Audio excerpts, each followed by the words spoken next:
The story begins with a group of highly dangerous robbers attacking the Royal Mint of Spain, one of the most secure places in the country.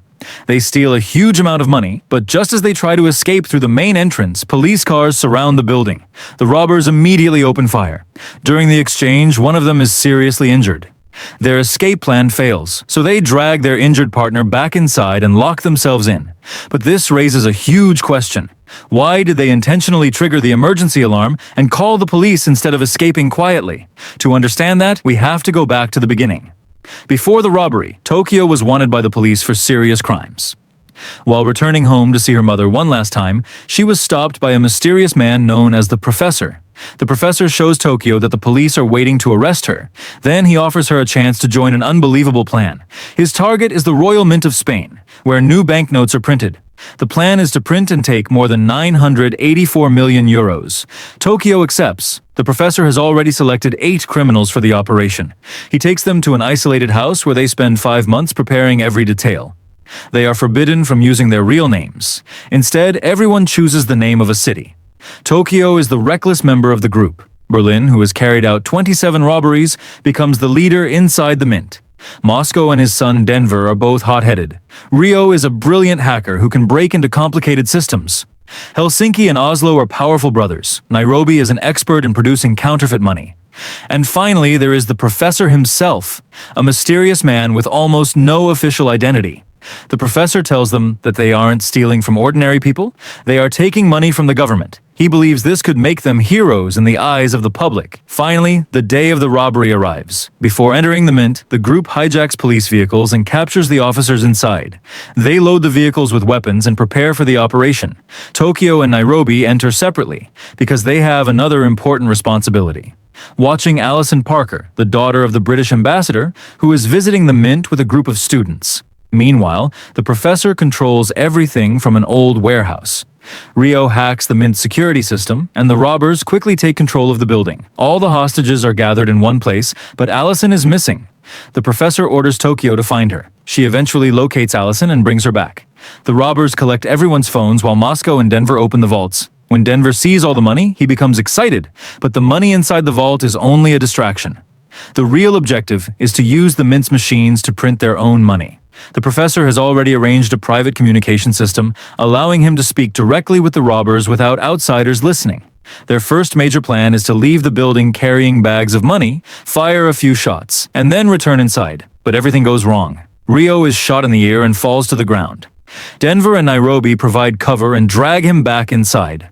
Tokyo is furious because someone has been injured. The group's first rule was simple: nobody gets hurt. Outside, the police establish a massive operation around the mint.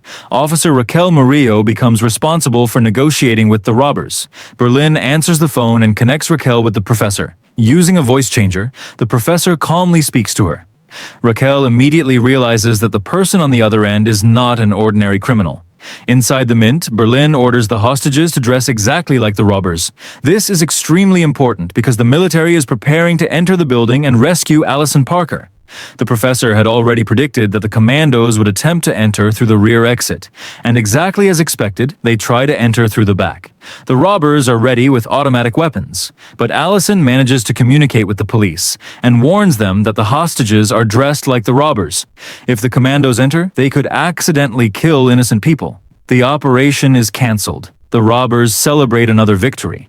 But now, the real robbery is about to begin.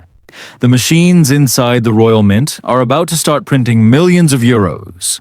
Meanwhile, Raquel meets the Professor at a cafe without knowing that the harmless-looking man sitting in front of her is actually the mastermind she has been hunting. Inside the mint, the robbers continue printing money. But then another problem appears. Tokyo and Rio begin developing feelings for each other. Their relationship could destroy the Professor's carefully prepared plan.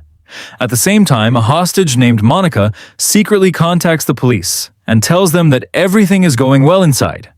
Outside, a sniper gets a clear opportunity to shoot Berlin, but his superior refuses to give the order.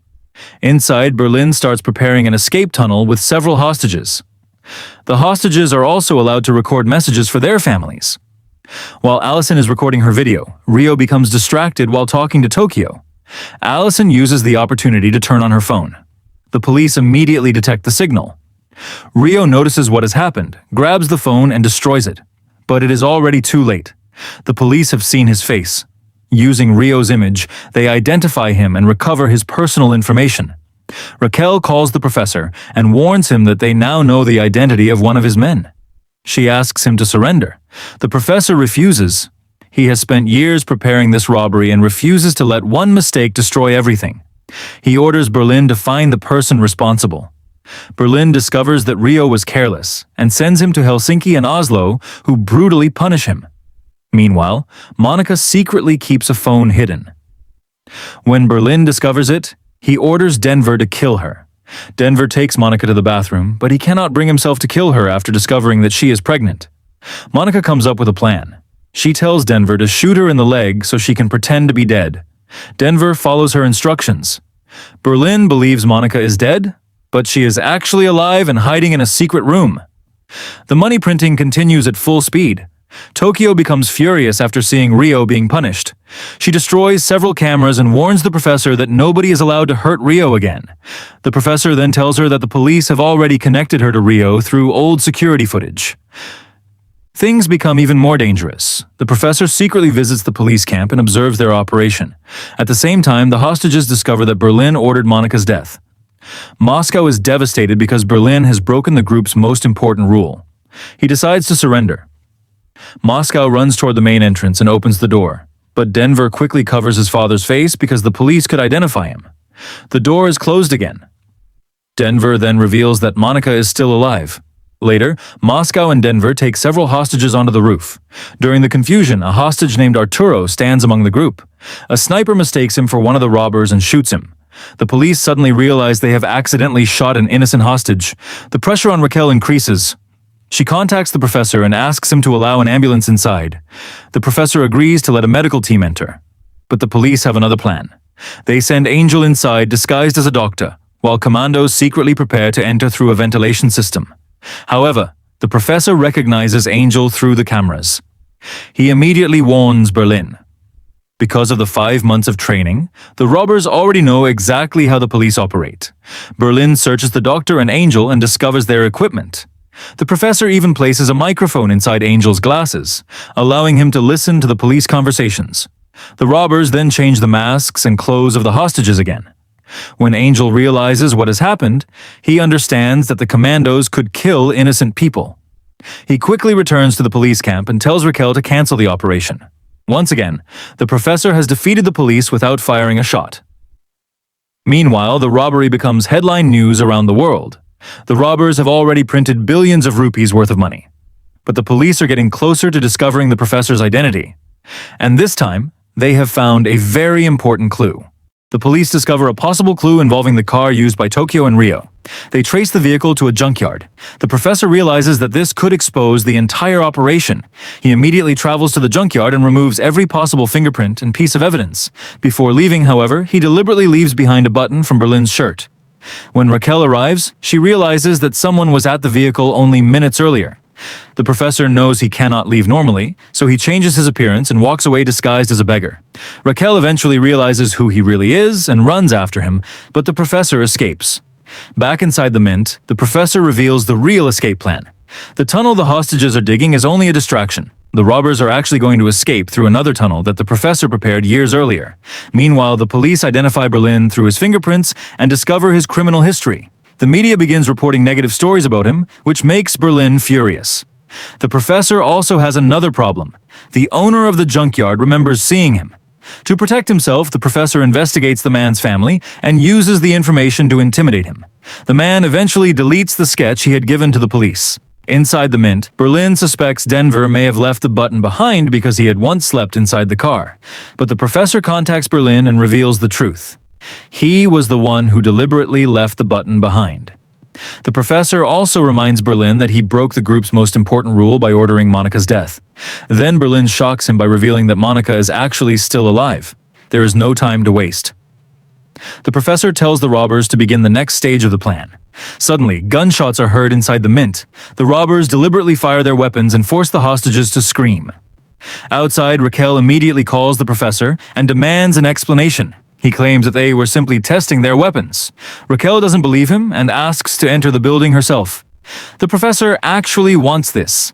Later, Raquel arranges a private meeting with the mysterious man she knows as Salva.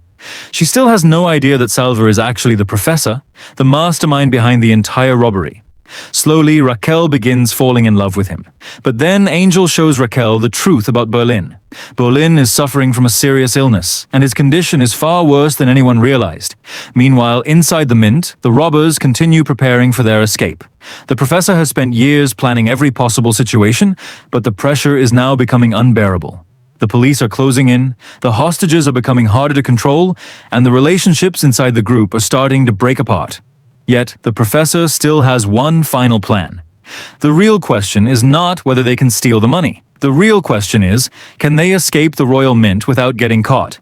And that is where the biggest twist of Money Heist / La Casa de Papel begins. Part 2 soon. Like and subscribe and keep updated.